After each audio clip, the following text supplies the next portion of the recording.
broadcasting.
All right, everybody. Welcome to our last edition of CoinDesk Live Lockdown Edition. I'm going to get these folks on video for you guys to see them. And we should be able to get started. Just a reminder, you have access, you can ask questions during the chat in the Q&A or just in the little chat room down at the bottom there. You guys should be able to start your cameras now, Bailey and Felipe. There we go, perfect. There we are. Yeah, it's working. Can you see? All right, guys. Okay. We got about 10 people in right now, so I'll let you guys have at it. Cool. Okay. Yo, crypto community. There are 3 more days till consensus distributed. I'm Bailey Reutzel. I'm a longtime crypto journalist, and I'm talking back when Bitcoin was like $11 a coin. And most recently, I've been helping CoinDesk with the content programming of this year's consensus conference. That's right, we are doing consensus this year. We will just be completely virtual. It's good for you because the conference is also completely wide open and free. So you can take in all of our content that you want just by registering at Brella. That's the platform where we will be hosting the conference.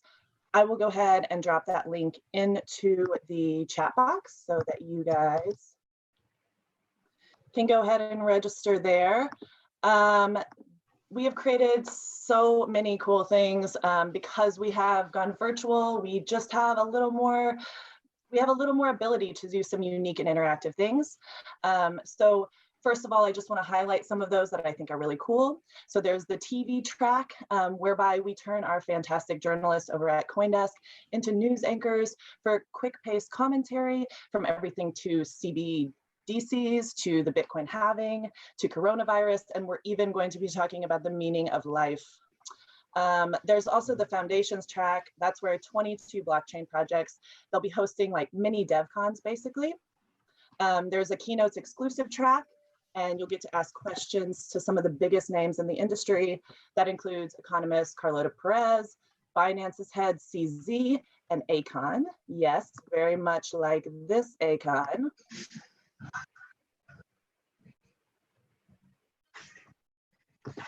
That's one of his older songs, so if you know that one, you're around my age. And then there's My Baby, that's the Crypto Unlock track, and that is also what Felipe here will be on.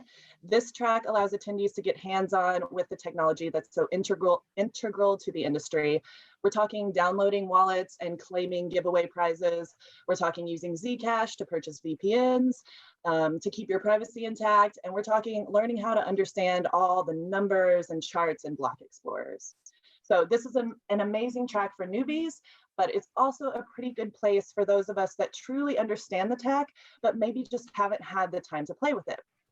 So one of those technologies are, for myself, are DAOs. I have had 0 experience sort of playing with them.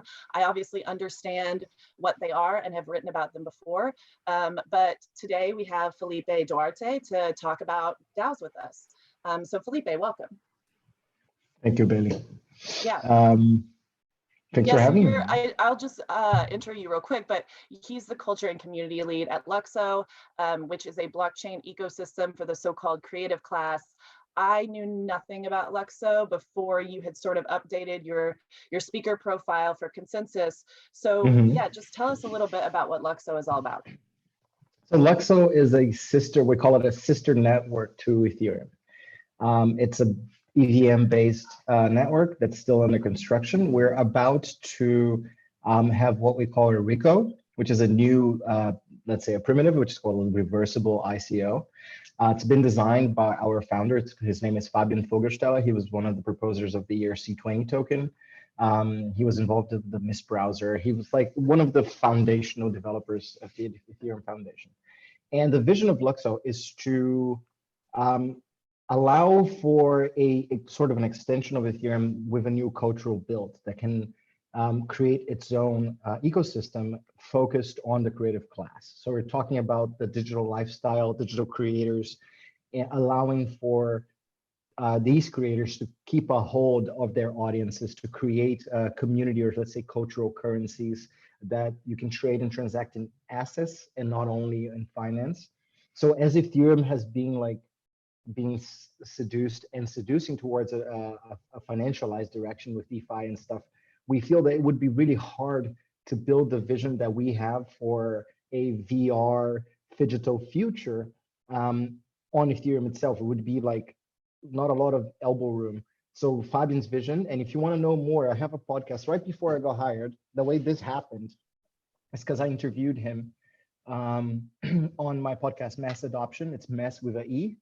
And it's a UX-based podcast. We have so far like 5 episodes.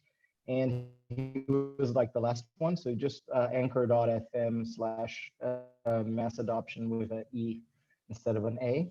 And it was very impressive for me, like just this like sheer revolutionary drive that was in his speech. And I am a painter and a community organizer of a long time before I discovered crypto. I'm totally a crypto noob.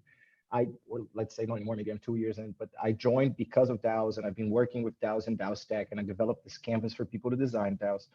And it kind of worked out and it happened. And then we had a DAO that was like highly adopted before Corona called the Fest DAO that organized DAO Fests all over the world, but about like 30 in 2 months. It was really like a case study of successful decentralization where people really took it. And there will be a new DAO experiment that we know we're going to talk about. So it was you've mentioned I was the easy sell for LUKSO, right? I was an easy sell to get like really excited about LUKSO. This led to me like reading their white paper before bed on like an iPad and getting so many ideas I couldn't go to sleep. And then I would get the pencil and just like I have a scribbled white paper with like all my ideas, and I just wrote to do the letter. I said like, hey, there's too much I want to do with your new toy. We should talk. And the funny story is, he was the person who actually got me into the Web3 in the first place in a workshop about blockchain and fashion 3 years ago. And so it sort of came together. I would say the story came together. Yeah, so you threw out a lot of things that you've been doing, and this is exactly what I know about you. Is you're here and you're there and you're this and you're that. I guess, well, let me start with the painter thing. And also you have wine. So let's start with the painter thing. You are a trained painter. Is that correct? Well, self-trained. I painted for many years. Yeah. So I guess, how does that influence what you do in the crypto space? Like, is that beneficial, you think? Because a lot of the people in the crypto space tend to be, like computer science folks, or maybe a little bit more technical than yourself and myself included. So how does that help you navigate the industry? So if I try to synthesize the story in like 4 or 5 simple steps, it's like kid who really wants to be a visual artist. And I also a movie director, but then I quickly realized that to be a movie director, I needed to be like of a different social class, kind of. So I was like, so I'm gonna make comics, because when you make comics, it's like you're a movie director, but one-person army. And then I quickly realized that it wasn't really about the comics; it was about the storytelling and about the politics of storytelling and in the how this affects groups of people. And then I became sort of an activist politician kind of a person, dealing like being involved in the Occupy movement and organizing sort of resistance movements in my hometown in Rio, from 2010 to 2014, sort of a thing. Then this really strong experience with street level activism when we were literally fighting the cops on the streets in 2013, and realizing that was a lot of like, well, mostly the engaged kids were actually like privileged hipsters types, and there was a lot of vanity involved. And then I started looking like, how can we actually do societal change, and how can that work? And all the while I was teaching painting and teaching, like helping people see and helping people develop aspects of creative power of inside themselves, and getting over these like hurdles and personality boundaries that you run into that are very concrete. And I feel that there's just not enough in society talking about it, and most of it is like sometimes self-help, too self-helpy and kind of predatorial. So I was involved in that area, like coaching and facilitation and teaching, and I got really involved into this.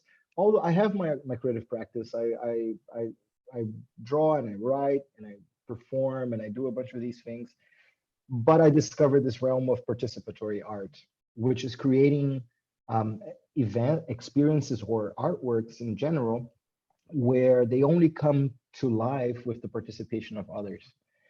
And when I found out about DAOs, I was like, oh my God, this is what I've been waiting for all my life. Like this allows us to do so much.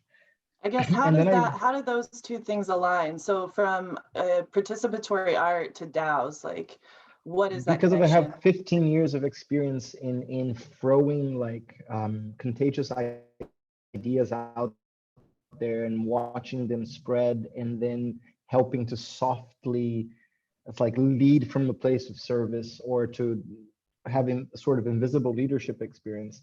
Okay. I think this is really behind why some of my DAO stuff like worked. And these are very like delicate aspects of it that people are not willing to hear about most of the time. So what I do is I turn it into weird little frameworks or things that have a higher level of concreteness to them. And that's what the DAOCanvas is. The DAOCanvas was my natural reaction to the DAO Stack white paper when I read it. Okay.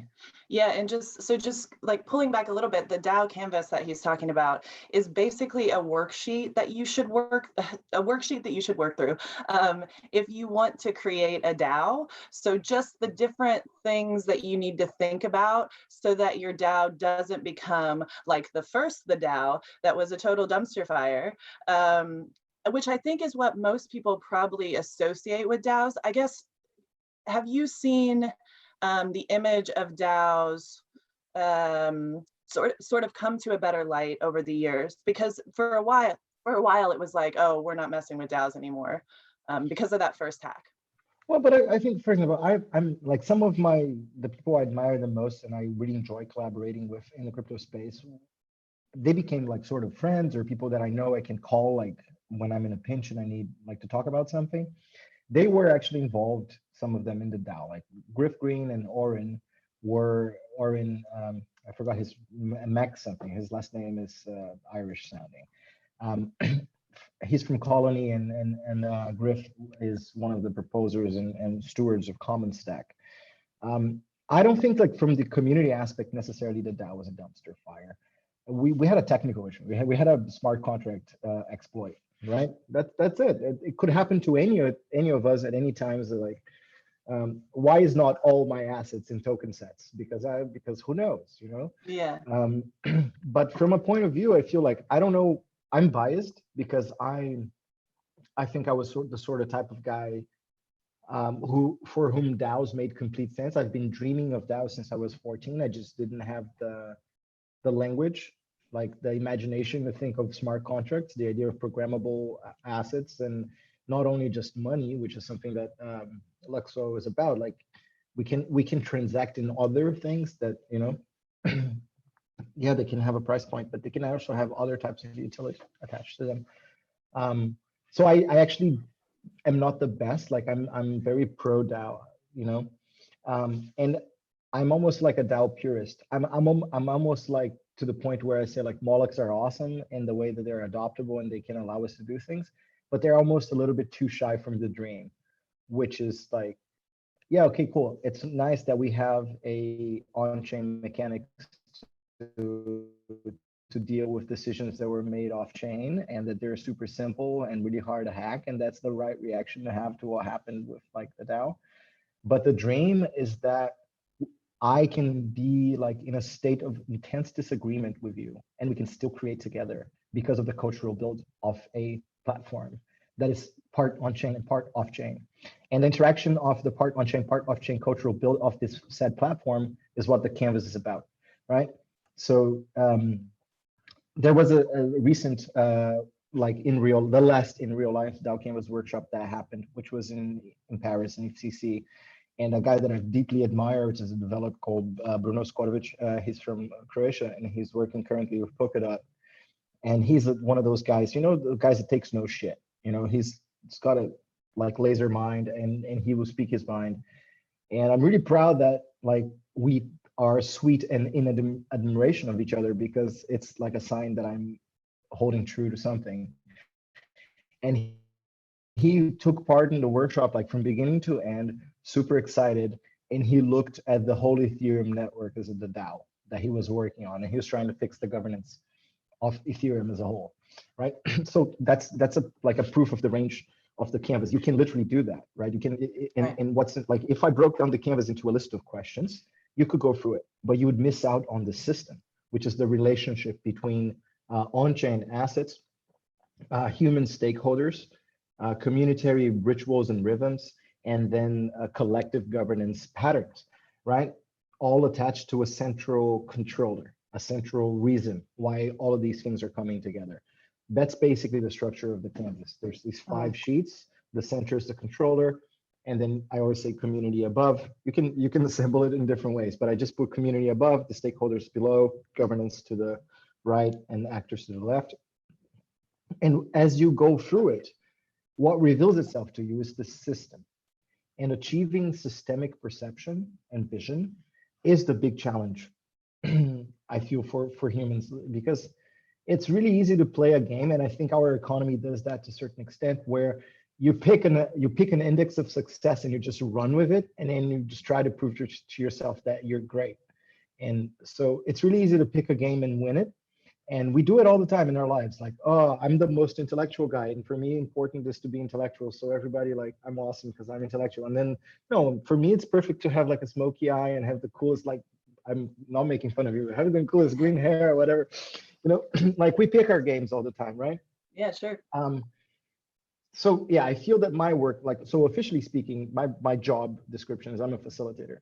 My job is to help people, one, become aware of the game that they're playing, then become aware of the games that the other people are playing, then to be able to take a step back and see how these games interact, and then how to become like a conscious, aware, collective game designer, right? Boom. Right. So everything that I try to do is sort of connected to this. And that's what I realized through hours of like self-reflection and maybe certain alteration of consciousness experiences and meditation and whatever, that everything I've ever done since I was a kid, since I was like in school politics, sort of was related to this in some way.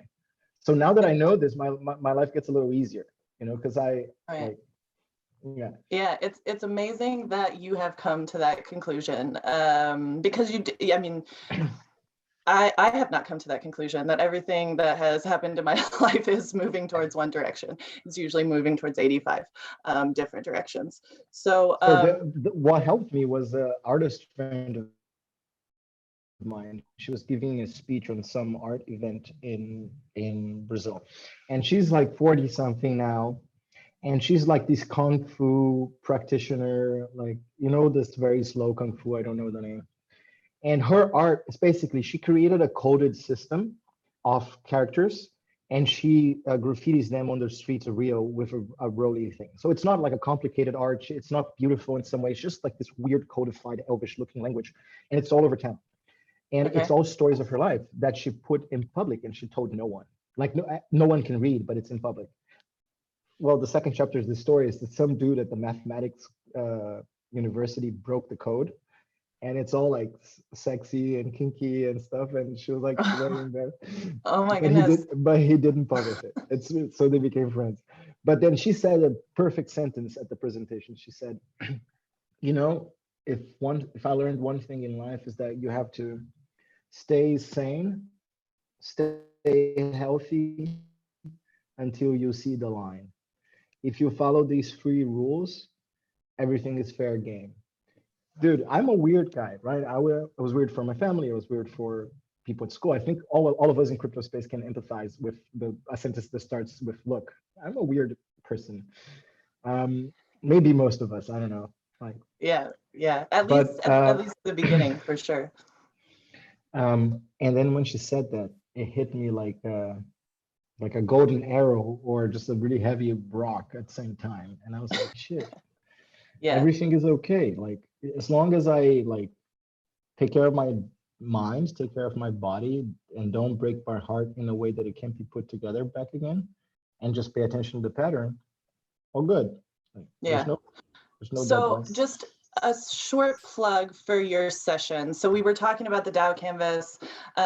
That, like I said, is a specific worksheet.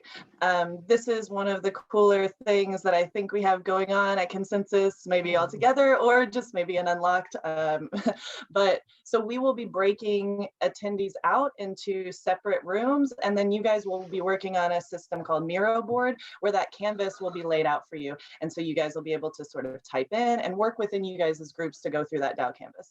So that's actually pretty cool. It's a way, you know, we figured out a way for you guys to interact, which is sometimes challenging to do over like a digital experience like this. So also just want to mention, we have a dozen participants. Feel free to ask questions to Felipe or I. I will pick those out of the Q&A box.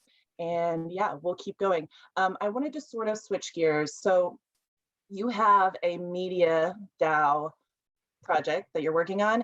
I believe it's called Agency. It's something that's pretty near and dear to my heart, obviously, because I'm a journalist. Journalists in this space, and even, you know, even way more broadly, they end up being people's punching bags. Especially today, there's just this backlash against media brands and trained journalists, and it's all sort of lumped under this idea of like fake news. And surely it's disheartening. And I know that the media industry is not perfect, but this job of reporting is not, it's not as easy as somebody just Googling on the internet and writing a piece of work.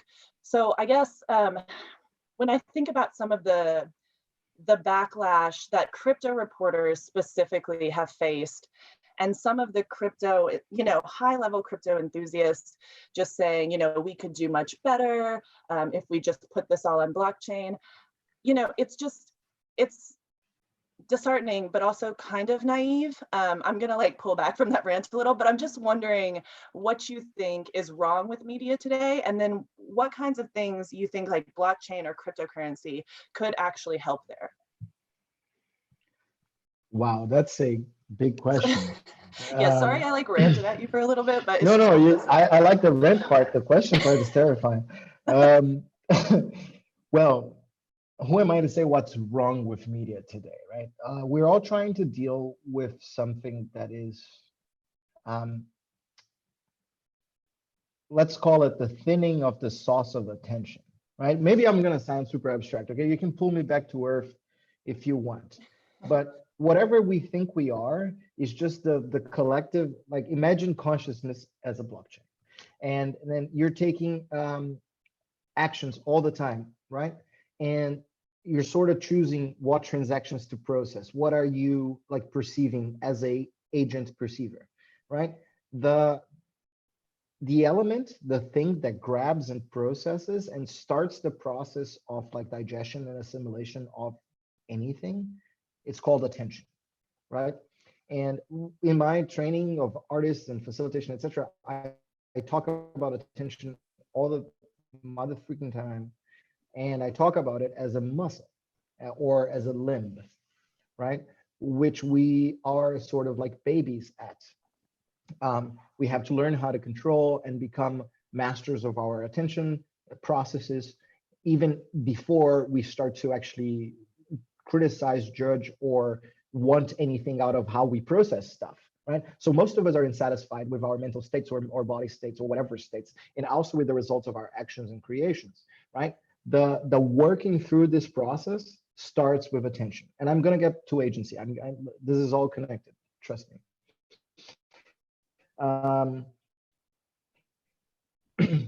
The mindfulness of attention is what we're dealing with when as a media creator of any kind, because the competition for people's attention has become so dire. And I mean, it's an emergent factor. It's not like there is attention predators out there, but I don't want to paint this like hopeless picture. What I'm saying is there's a shit ton of things I could pay attention to. How's cursing, by the way? Because I do curse sometimes. Well, it's happened now, so there you go. there is a fabulous amount of opportunities for attention engaging things out there.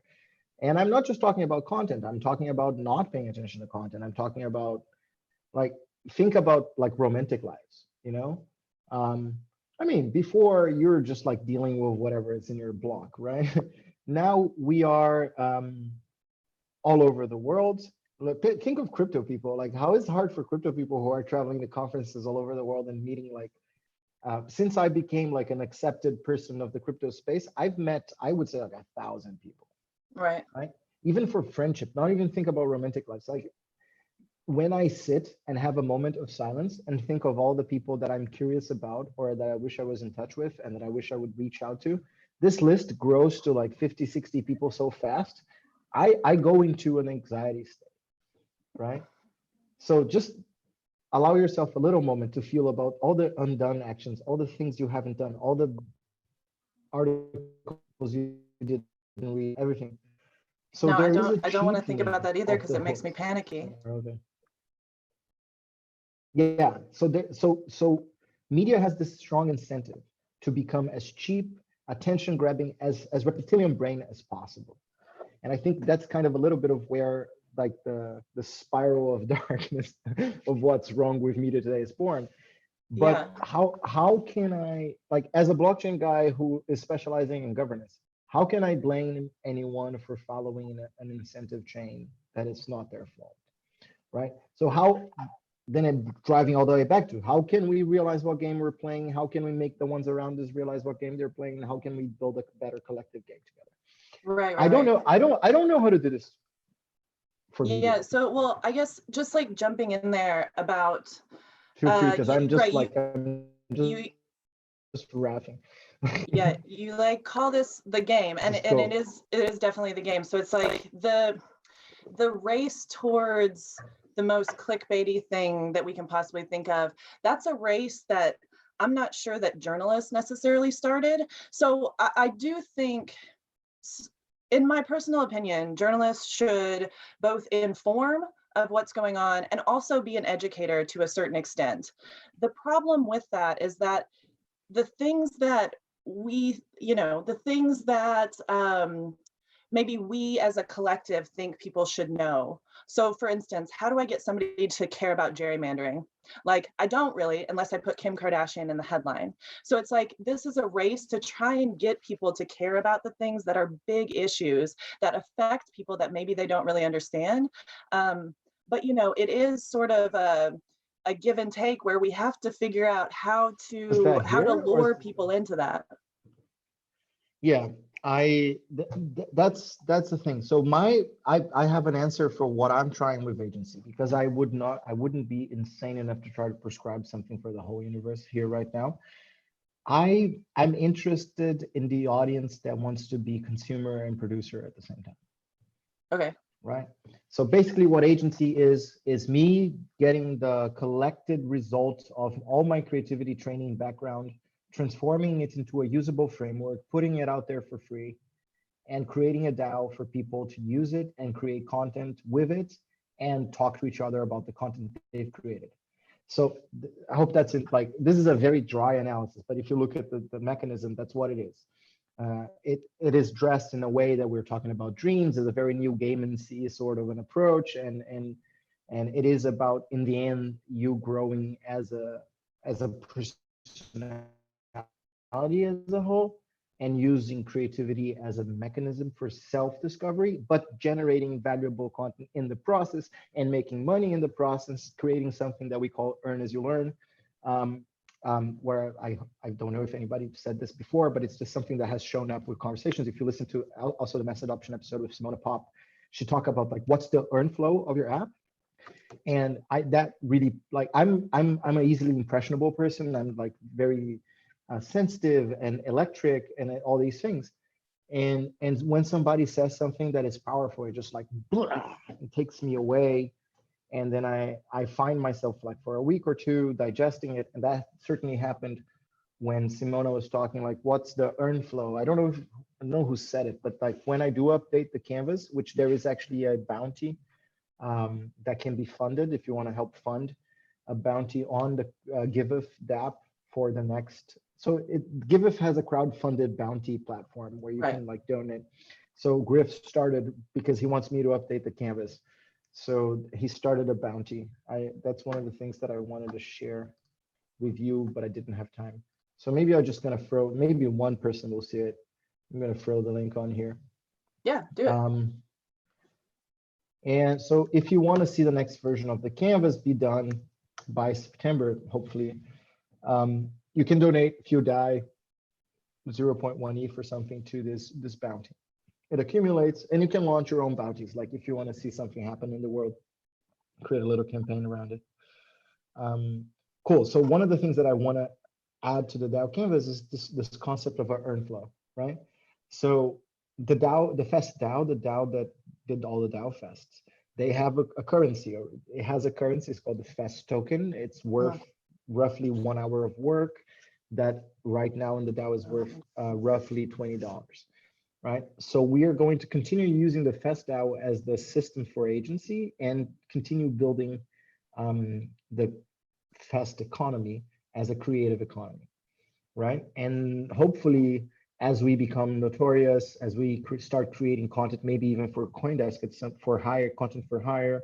We're going to do a digest, sort of as a magazine. There's a bunch of ideas.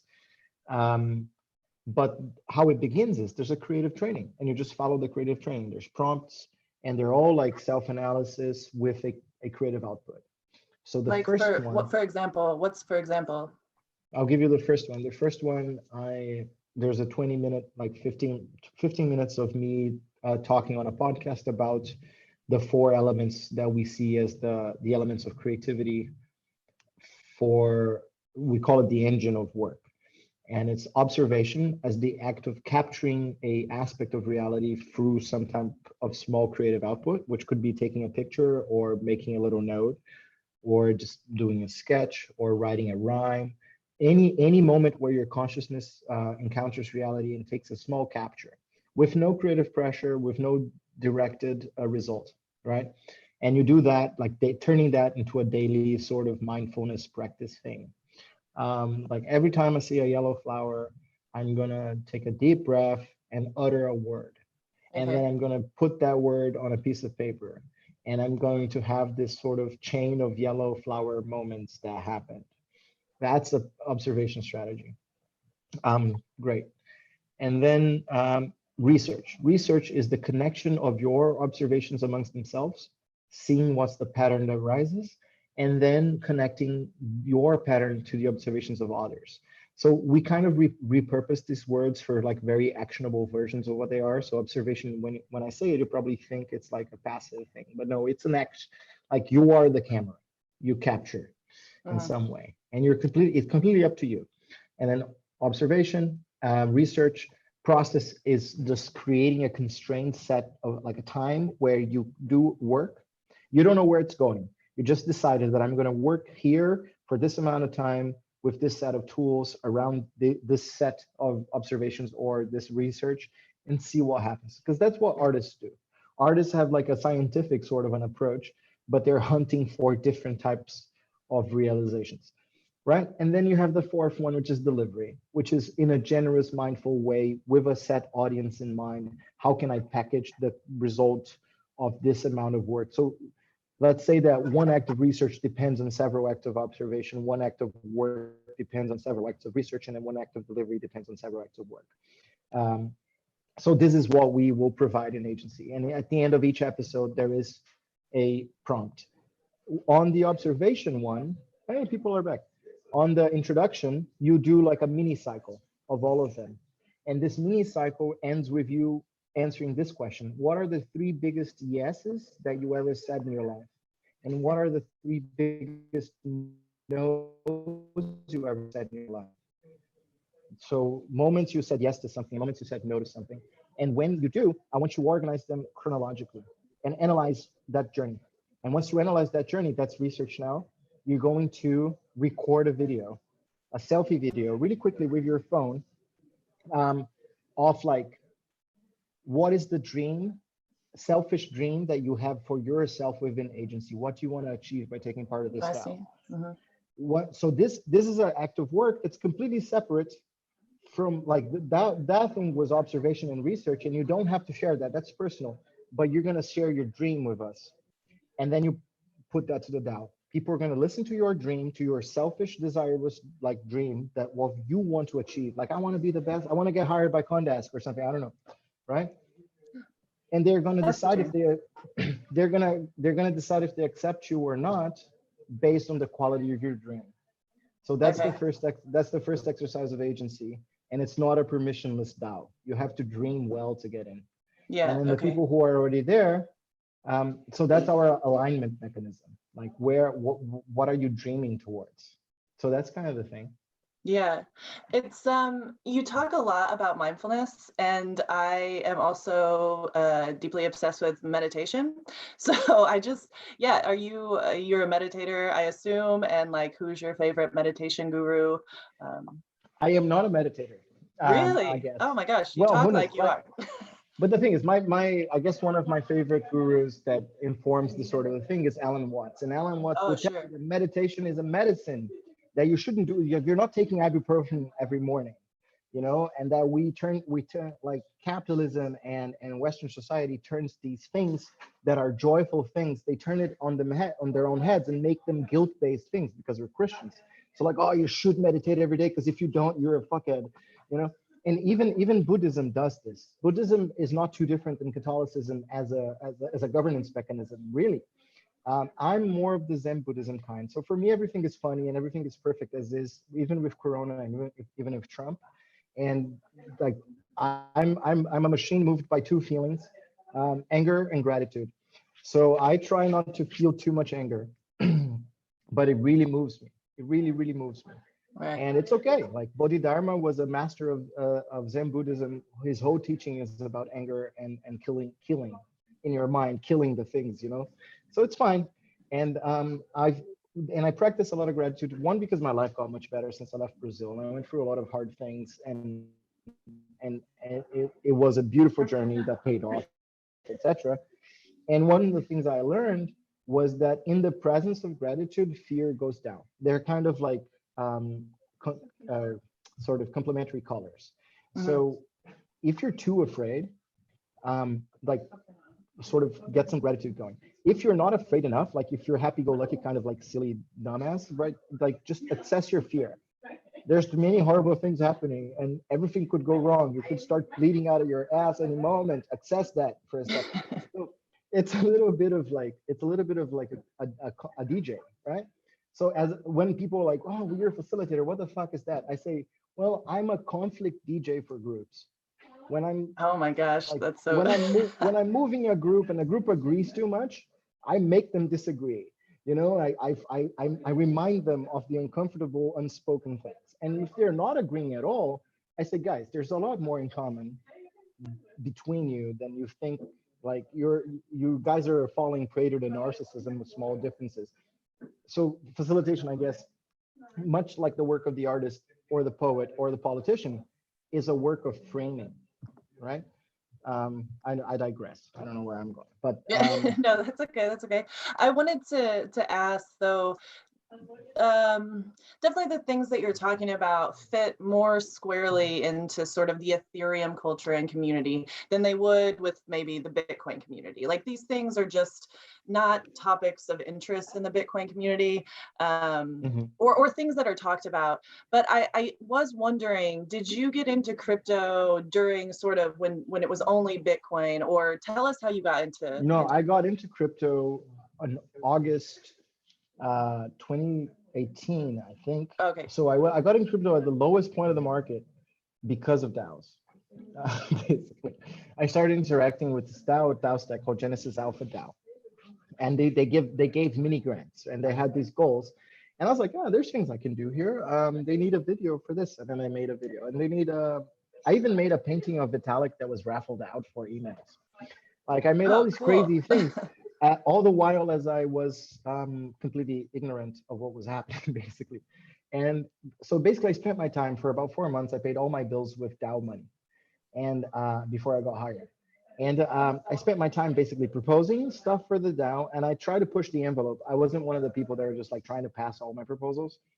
I was trying to like propose weird stuff and see how far like people's patience would go. And I also spent a lot of time like just listening to a shit ton of podcasts. So I'm really happy like the Epicenter people exist, and all these like different media producers exist, including CoinDesk and Decrypt and whatever. I just like I started eating this up because one, I realized that economics was super important. One that if I was a little bit more economic savvy, and if I had gone to college, I haven't gone to college, but that's probably part of the problem. Because I thought I was too like, ooh, I know what I'm going to do. I'm just going to open my company when I was 17. I didn't go to college.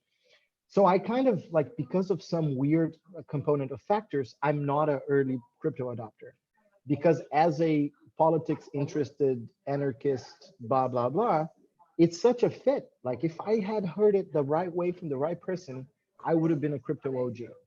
Yeah. But I missed the train like really heavily until somebody told me about DAOs, and then it finally clicked. Right. But maybe like the the ideas around crypto might have clicked, because I do think that crypto has sort of these collectivist ideas involved in it. It's kind of steered away from that to be sort of like anarcho-capitalist to a certain extent, but it did kind of start in this like collectivist way. So maybe the ideas, but the people might not have been your people. Like, do you interact much with some of the Bitcoin folks who I don't know. maybe... I don't know any Bitcoin. Okay. I know like 2 Bitcoiners, but yeah. Okay. Nothing against it. I think it's much more like a circumstantial thing. Yeah. I do fair. have to confess, I find that the programmable aspect of like programmable money and smart contracts is super exciting for me. And I still have a lot of learning to understand like what could be exciting about Bitcoin, but I don't rule it out. I mean, I'm very interested in simplicity and things like just being, and just the annoying continuation of presence of something creating its own narrative, even if it doesn't like jump somersaults or something. Yeah, totally. Well, so you'll definitely have to watch. I think some of these conversations will be happening at Consensus. So the coronavirus and sort of the talk about blockchain, coronavirus, and the meaning of life. That one is happening on Monday, May 11th, 11:30 to 12 p.m. And then we also have one that's sort of similar discussion after the happy hour, so around 6 p.m. I believe. But yeah, so you'll definitely have to catch that, and write in comments on Twitter, because I would love. One of the things also that I wanted to talk about in terms of the media DAO is, I don't think, whereas how do I want to say this? So whereas the financial industry and the money that we use, that's been like really picked at, especially by this industry. So they criticize it and they dig and they try to find out what's wrong with it and what we could do better. And I do think that's a good thing. Well, I don't think that's happened so much with media. So people criticize media all the time, but we're not like digging far enough into it to really understand like at the core what's wrong with it, I think. And so like those kinds of things I want this industry to start talking about. So instead of just saying, oh, we're going to create a media DAO, or just some media company that's run on blockchain, and the way we incentivize people is just giving them crypto, I want us to really think about what's wrong, because part of that sort of paying for what goes far, that's part of the problem. So if I get 30,000 clicks on something, even if it's like just a listicle, I'm going to write it and get, you know, get a pretty good amount of money for it. So And this so this is one of the mechanics seemingly that is I an shot issue. down. I shot down immediately on agency. One of our grant givers, they like the grant was a grant that was supported, like you would have a conversations around it, and people talked a lot about KPIs and metrics and da da da. And I shot it down, and I had to be a little bit aggressive and even like, I mean, I can be an asshole when necessary. I can talk to you in a way that you feel really, really, really dumb. If And so I just did that for a second. And I said, look, what we're going to do here is the UBI for creative people. Okay. I want the guy who's bad to make as money as much as the guy who's good within this system. And it's a feminist economics experiment. Okay. Because nobody's actually going to make any true deep money on this, right? It's a UBI sort of a mentality. I see. And I think that like you get it. There's no judgment. It's a little bit like Mama Goose, everyone is worth it kind of a thing, and it's on purpose because I truly seen I've taught so many people how to paint, like so many. The talented asshole never wins. It's always the person who falls in love with the practice, or how Rudolf Steiner would put it, the true talented occult student is the one who is able to try the same exercise 1,000 times, fail, see no results, and try it 1,001. So I'm creating a selection mechanism to find these people, bring them into my life, and nurture them like a goose. That's it. That's what I'm doing. Because these people, in the long run, they will win so much. Right. So it's less there's about also the ones. They're also the ones that don't fall for the listicles in life. You know, they're the Vitalics. You know, there is the people with an inner compass. People with an inner compass, they're not so rare and far in between as you think. It's just they're usually less shiny at their first stage of development. So you have to know how to pick, you know? Yeah, so it's less about recreating sort of the media infrastructure that we see today, and more about giving maybe the creative class a chance to work on these things that are going around in their heads. Or even people who are not from the creative class who think that they would never be from the creative class. And I can tell you, we're all creative. And this is not just a silly cliche. It's a matter of like it's a systemic issue on how you connect ideas and what you allow yourself to do, right? Technique wise, if you choose something like, I want to be a painter, I want to be a singer, I want to be whatever. I want to be a developer, by the way. It's a matter of 6 months, usually. If anything, if you go into what hackers call like a larval stage, when you get truly into it, where you can only breathe and eat that thing for 6 months, you will have enough skill to perform at an adept level. And then comes a really interesting crossroads at the development of anyone, which is, do I want to become an encyclopedic, like athletic performer, or do I want to become a unique performer? And I've made a choice as a facilitator. I train unique performers. So I train people to become who they are. I don't give a shit how much they're going to learn on kind of a linear scale. You can be a one-trick pony. Like most of the people who are really successful in the world, they're one-trick ponies and nobody cares. It's 100% fine. I want you to be you, especially in a world where the offer gets so wide. Being very good is even like boring. I don't want you to be very good. I want you to be weird as fuck. And like, I want you to be the thing that only you can be. And it's not, and sometimes that also sucks. And we need to work at that. But that's the work we need to do. It's not about, there's no guarantees. Like people want to have, like, honestly, there's also this like Christian concept of guilt in the back of this, that if only I just work enough, like if I put enough hours, I'll be good. That is absolutely not true.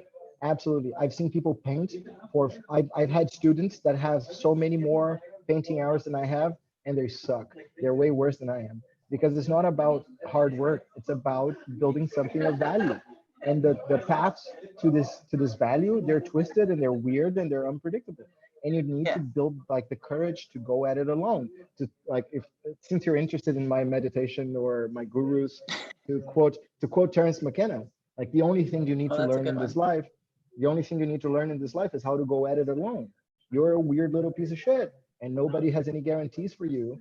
You just needed to figure this out, and it's figurable, and it's beautiful every time, even in its most desperate versions. if you're able to see this beauty, you have no reason to be afraid of anything. So just go and just keep treating everything as a garden, and you shall find flowers and fruit. If you keep treating everything like a fucking dumpster fire, guess what you will find? But I mean, these things are cheap if said, but they're deep if felt. And so that's what I'm trying to design. Like for me as a facilitator, can I create an automated system where people can have these experiences and I'm not even there? This is something this is something that I'm trying to get at, you know? Yeah. Like how can I disappear in the machine as like, and people don't even know who I am, and just a voice on a podcast. So that's something that I'm at. Well, Yeah, so that's what Alan did. That's what Alan did for me. You know, Right, like I've right, listened right. to countless hours of Alan Watts and McKenna. I haven't met them, you know.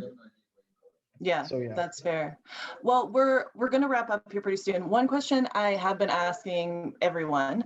So I follow the Morning Brew, or I get their newsletter, the Morning Brew, and they did this offshoot called the Essentials, where one of their writers will just go through and say what they're doing to pass the time in these lockdowns and quarantines and whatnot. So I'm very interested in this. I found a lot of cool things, whether that's music or art or books to read. So I'm wondering, what have you been doing in quarantine that you think other people might enjoy? Is there something that, you know, calms you down or something like that? So this is I'm a weird like case. So now I'm working two jobs, right? I'm doing agency and LUKSO at the same time. So now I really shut everything out, and I mostly focus at work. But before, I was investing in my future professional poker career, because poker has taught me so much about game theory and about just there's so many aspects of human life that I think come together in poker, and I think it's really beautiful. Interesting. And because of my leftist background and artist background, I ignored this passion because it didn't like fit, and I felt like I was sort of like not allowing me to be myself.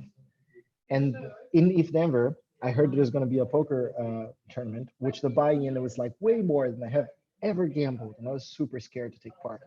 But I noticed my consciousness, like I can't stop thinking about it. And I played poker 10 years ago. So I just started studying poker nonstop because I couldn't stop thinking about it. So I needed to deserve to get into this tournament. And I did. I got finished fifth.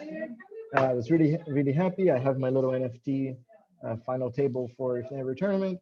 I was like, cool, I'm going to study this. So for the last 3 months or so, I was going pretty heavy into poker and mathematics with poker, and like all the technical stuff that nobody ever talks about.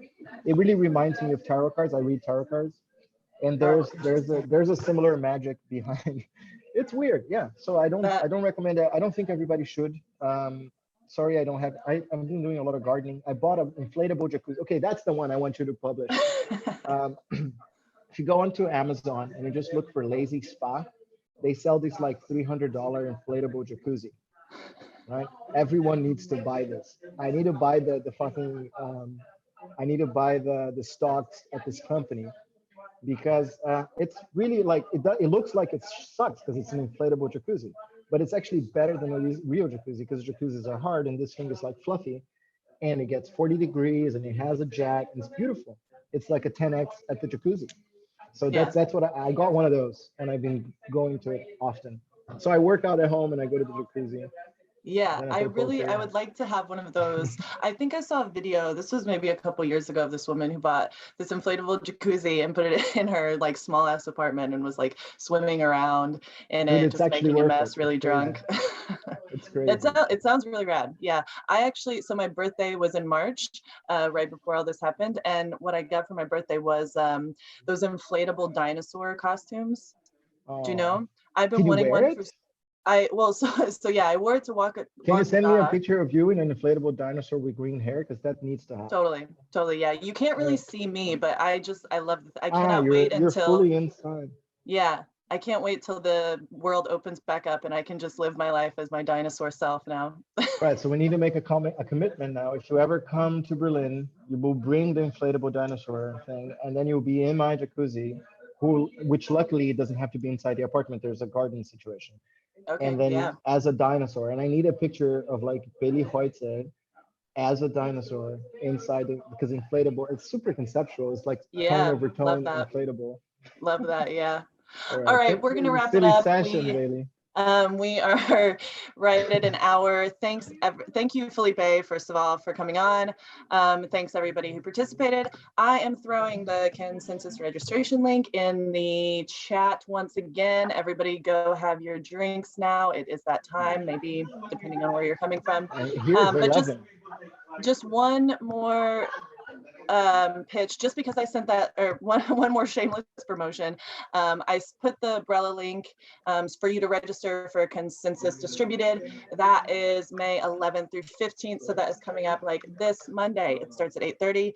It's going to be really cool. So please register. It's completely free, and check out all the great stuff that we have. And Felipe, if you want to play around with me and Felipe on the DAOCanvas, please do that. That is May 12th.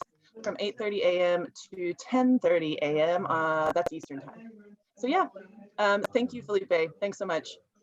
Ciao, Bailey. Thank you. Ciao, John. See you guys. Thanks for this.